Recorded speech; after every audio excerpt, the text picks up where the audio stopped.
Madami din nagtatanong sa atin, Byron, sir, hindi ko kaya yung yung 2 bedroom na ino-offer mo na 10,000 to 25,000 cash out only. Okay, meron akong i-offer sa inyo ng studio unit along EDSA Cubao, 29,000 cash out yung ilalabas mo doon. Okay? Pwede pang installment. Dahil pre-selling pa ito, mura pa at meron pang 120,000 pesos discount. Para lang ito sa mga single, naghahanap ng mga paupahan, pwedeng i-start na Airbnb business, at hindi kaya yung 18,000 to 25,000 pesos per month. Ang monthly lang nito, okay, nasa 15,000 pesos per month. Ang cash out, 29,000, yun nga, pwede pang installment, 8K reservation fee, and then 7K monthly down payment for 3 months.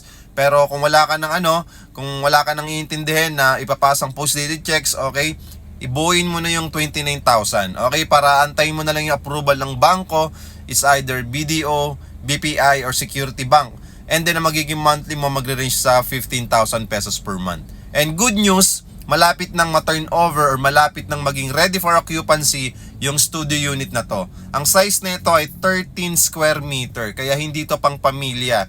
Okay, pang estudyante to, pang single, pang staycation, okay, pwedeng pang Airbnb for daily rental. Ang daily rental dito siguro magre-range yung rate dito from 2,000 per day up to 2,500 per night.